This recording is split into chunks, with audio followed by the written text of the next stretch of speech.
वंदे मातरम, वंदे मातरम पर डिस्कशन हुआ है आज, उसकी बात कर रहे हैं हम। आपको आज उस वायरल शब्द के बारे में बताते हैं जिसके नाम पर संसद में राजनीतिक शोले उठे हैं। यह शब्द है वंदे मातरम, जिसके 150 वर्ष पूरे होने पर लोकसभा में 10 घंटे की चर्चा हो रही है। इसकी शुरुआत वैसे तो कांग्रेस की तरफ से गौरव गोगोई ने की, लेकिन असली चिंगारियां तब निकली जब प्रधानमंत्री मोदी का भाषण शुरू हुआ। उन्होंने वंदे मातरम के जरिए कांग्रेस पर जो जुबानी तीर चलाए, हमने पीएम मोदी के इस भाषण को डिकोड किया और उनके शब्दों की फ्रीक्वेंसी को आप भी नोट करिए। करीब 1 घंटे के संबोधन में पीएम मोदी ने 121 बार वंदे मातरम का जिक्र किया, 13 बार कांग्रेस का नाम लिया, 7 बार पूर्व प्रधानमंत्री पंडित जवाहरलाल नेहरू का नाम आया, जबकि 3 बार पाकिस्तान के पूर्व पीएम जिन्ना का जिक्र किया। इसके अलावा पीएम के संबोधन में 6 बार महात्मा गांधी जी का नाम आया, 5 बार मुस्लिम लीग का नाम लेकर उन्होंने कांग्रेस पर जोरदार कटाक्ष किया, जबकि 3 बार संविधान का जिक्र किया। सबसे पहले हम आपको पीएम के वंदे मातरम वाले शोलों पर एक न्यूज रील दिखाते हैं, फिर प्रियंका गांधी का जवाब।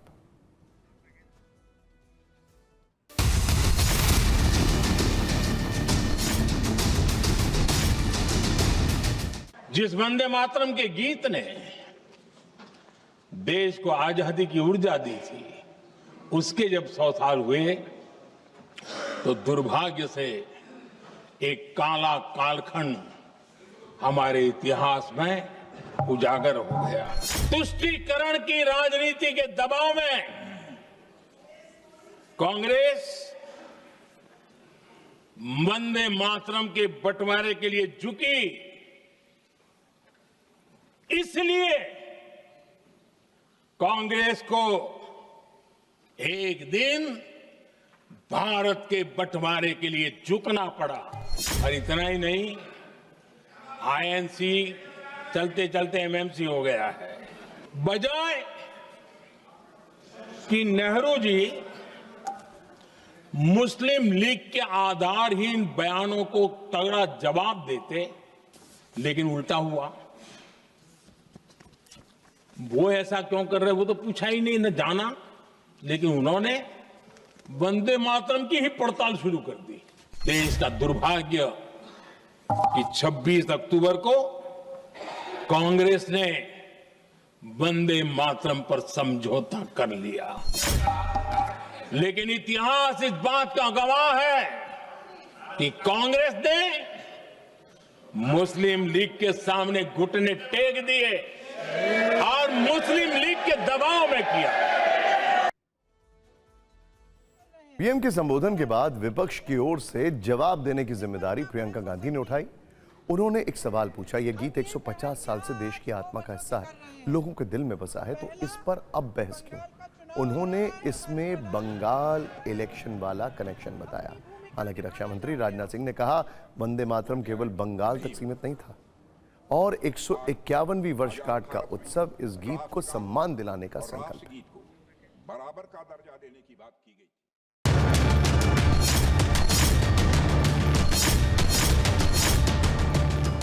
हम ये बहस यहाँ आज 2 वजहों से कर रहे हैं। पहला कि बंगाल का चुनाव आ रहा है, हमारे प्रधानमंत्री अपनी भूमिका निभाना चाहते हैं उसमें। अध्यक्ष महोदय कि जिन्होंने स्वतंत्रता की लड़ाई लड़ी, जिन्होंने देश के लिए बड़ी बड़ी कुर्बानियां दी, उन पर सरकार नए आरोप लादने का मौका चाहती है।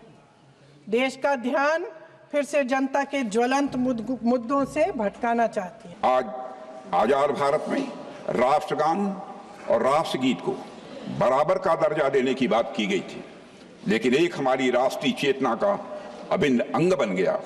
लेकिन दूसरे गीत को मार्जिनाइज कर दिया गया, उपेक्षित किया गया, उसे खंडित किया गया। वह गीत है वंदे मातरम। अध्यक्ष महोदय कि इनके विचारों से, इनके भाषणों से जब बाहर सुनते हैं तो ऐसा लगता है कि वंदे मातरम इन्हीं का बनवाया हुआ गाना है। जिन्होंने सभापति महोदय, जिन्होंने आजादी के आंदोलन में भाग ही नहीं लिया है, वो वंदे मातरम का महत्व क्या जानेंगे। दरअसल ये राष्ट्रवादी नहीं बल्कि राष्ट्र विवादी लोग हैं। यह जो विभाजन की बीज पंडित जवाहरलाल नेहरू ने वंदे मातरम के विभाजन के समय बोया था जिन्ना की तुष्टीकरण के लिए, और आगे अल्पसंख्यक तुष्टीकरण के कारण वही बीज बड़े होकर भारतवर्ष के विभाजन का कारण बना। पहले तो राज्यसभा ने नोटिफिकेशन दिया था कि जय हिंद बोलना नहीं चाहिए, वंदे मातरम कहना नहीं चाहिए। अरे तुम नेताजी को पसंद नहीं करते हैं, गांधी जी को नहीं करते हैं, राजा राम मोहन राय के नहीं करते हैं, तो किसको पसंद करते हैं? ये कैसे आया ये सब लोग जो देश को बारे में जिसको पता नहीं है? कुछ लोग वंदे मातरम को मानते ही नहीं, वो बाबरी मस्जिद को मानते। वंदे मातरम गीत को बंकिम चंद्र चटर्जी ने लिखा था। स्वतंत्रता आंदोलन के समय इसी गीत से उन्होंने समूचे भारत को जगाने का काम किया था।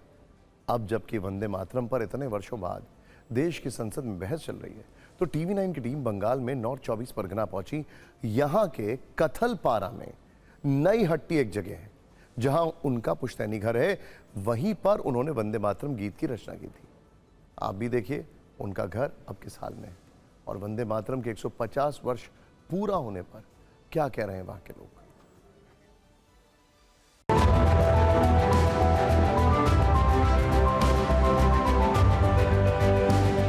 ये उनका जन्म बर्थ प्लेस है। ये उसका जो ancestral house and birth place, इधर ही बैठकर उन्होंने 1874 अक्टूबर 1874 उन्होंने वंदे मातरम गान को लिखा था। कि बंकिम चंद्र जब बंगदर्शन का एडिटर थे उस टाइम वंदे मातरम लिखा है। जो रेनेटी घराना का एक गायक थे बलहरी दास, उन्होंने एक गान गाया, एशो एशो बधू एशो आधो आचरे बसो। वो गान सुनकर बंकिम चंद्र मुग्ध हो गया, भाव तन्मय हो गया उसका। तो वो भाव तन्मय अवस्था में ही कि वंदे मातरम लिखा गया अक्टूबर 1874। अच्छा, 19 अक्टूबर से लेकर 24 अक्टूबर 1874 यही घर में, ये कांठलपाड़ा का घर में। देखिए वंदे मातरम तो जो स्वदेशी आंदोलन के टाइम ये वंदे मातरम बीज मंत्र में ये हो गया वंदे मातरम। वो 1930 के डिकेड्स में ये पहला ये भीतर उठा वो जो हिंदू देव देवी का जो नाम है ये लेकर कुछ लोग भीतर के उठाया था।